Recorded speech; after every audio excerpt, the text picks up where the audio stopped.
Nah nyumet rokok sik, pitakonanmu marai ngeluh.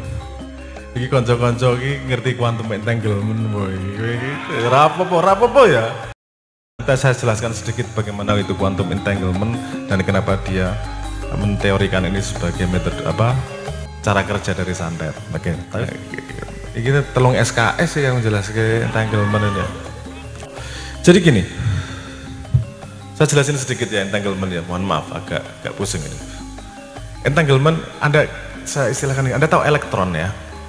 Elektron, katakanlah sebuah elektron gitu. Mudah ya. Elektron itu punya properti, punya properti yang namanya spin. Gampanglah ada panah ke atas gitu ya.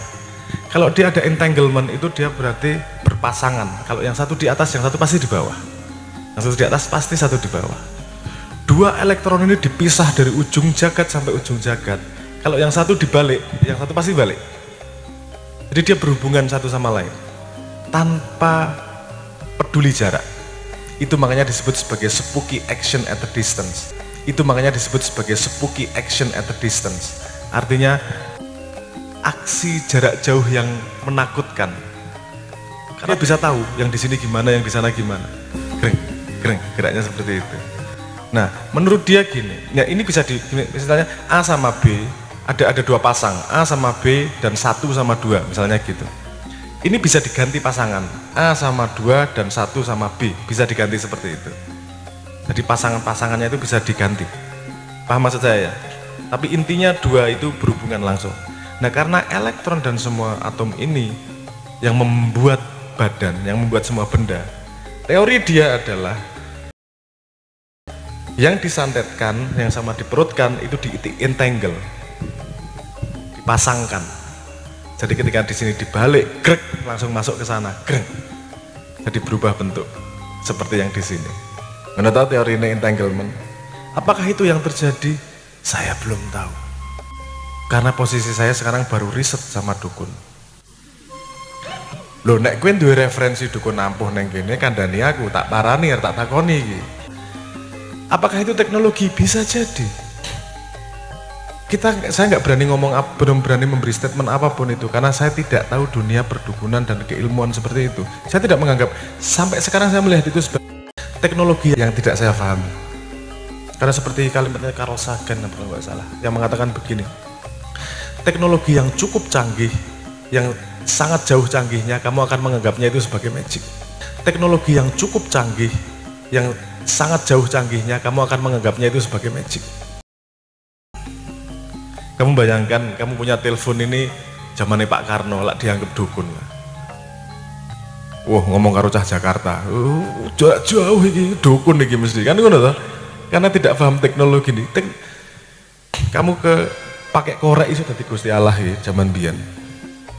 Wah, gawe geni wae angel kaya kudu diuler-uler aku kowe ngene tok. Krek. Wah, mesti langsung dianggap Gusti Allah.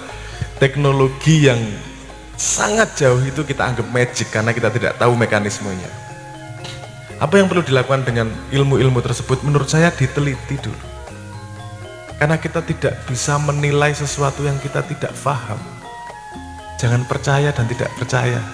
Ingat tadi itu loh. Enggak percaya aku santet. Kowe duwe bukti apa? Wis tahu ngalami, wis tahu belajar, wis tahu delok. Enggak punya pengalaman apapun kok percaya dan tidak percaya. Tarok kok tak tidak tahu. Selesai toh. Jadi jawaban saya terhadap itu, saya belum tahu. Karena saya pengen tahu memang. Karena kalau itu santet itu bisa dimudahkan teknologinya. Tiki selesai semua itu.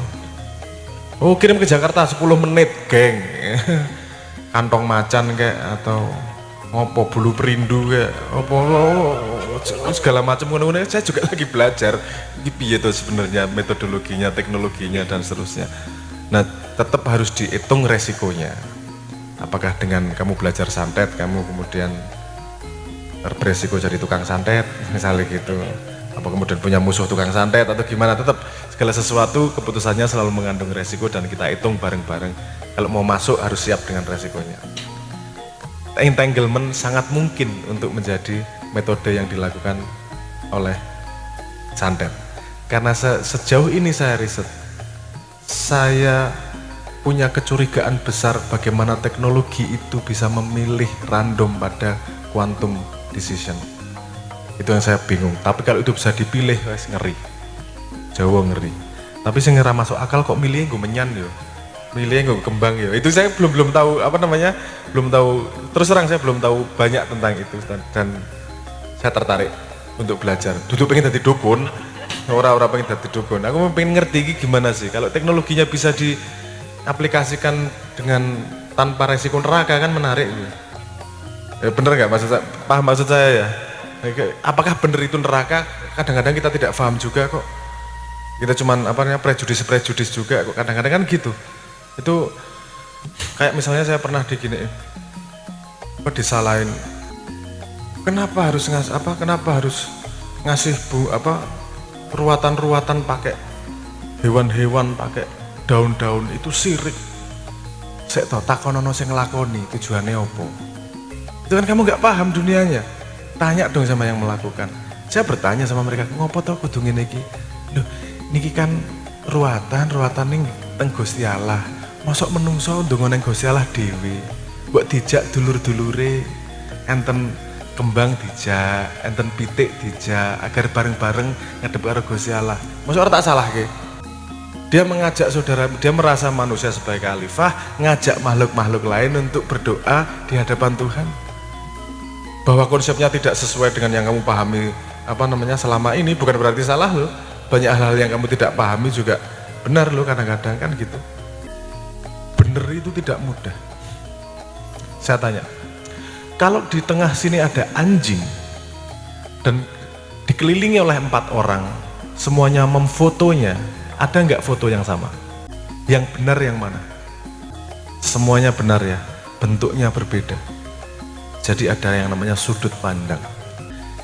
Kameranya beda-beda. Ada yang kameranya HP 600.000, ada yang pakai iPhone 12 juta. Yang satu tajam banget, yang satu sangat kabur. Yang benar foto yang mana? Semua benar, cuman resolusinya berbeda. Ada sudut pandang, ada resolusi pandang. Ada yang motonya deket banget, sampai di samping anjingnya. Ada yang motonya jauh, krek, gambarnya sama atau beda? Beda, yang benar yang mana? Semuanya benar. Jadi ada jarak pandang juga terhadap kebenaran. Ada jarak pandang, ada cara pandang, ada resolusi pandang, dan ada cara pandang yang berbeda. Semuanya benar walaupun kelihatannya berbeda. Yang paling tahu kebenaran yang mana? Yang punya HP banyak dan saling bagi nih. 4 orang semuanya saling bagi, ini punyaku kayak gini loh, punyaku kayak gini loh. Dia akan mendapatkan gambar yang paling lengkap, betul nggak? Jadi untuk mendapatkan kebenaran paling banyak, kita belajar sebanyak mungkin dari orang lain. Paham maksud saya? Jadi jangan pernah meremehkan siapapun, karena siapapun punya kebenaran dari sudut pandang yang kamu tidak miliki. Itu esensi dari pembelajar. Belajar dari manapun. Bukan berarti kamu belajar harus dipercaya juga. Tapi belajar dulu oke, baru kemudian bisa dipilah mana yang kamu anggap benar, mana yang kamu anggap salah. Tapi jangan pernah menutup telinga sebelum tahu apa yang dia katakan tentang kebenaran gitu. Pelajar itu paling jangan yang namanya prejudis. Prejudis itu menentukan benar salah tanpa kamu tahu. Ada kok ayat Quran, Gus sing luwih paham mesti. Aku kan ora Gus, aku sing paling pas gitu. Jangan pernah kamu terlibat dalam sesuatu, masuk sesuatu sebelum kamu memang tahu benar tentangnya. Menoneng post sosial mediaku. Saya nggak pakai sosial media, yang saya pegang sendiri sosial media cuman simbolik. Simbolik itu sosial media yang belum terkenal, yang saya buat sendiri. Insya Allah awal tahun atau akhir tahun ini atau awal tahun depan pengen saya launching bagi ke teman-teman. Itu sebuah sosial media yang untuk pembelajar. Tetap fun. Saya pengen ngajari metakognitif, saya pengen ngajari Zettelkasten, gimana caranya belajar cepat tanpa harus menghilangkan fun, kan gitu. Cepet pinter, malas belajar. Untuk orang-orang yang malas belajar tapi pengen cepet pinter, ono carane, tak ajari gue, tenang aja, tenang, tak ajari gue carane, kapan-kapan.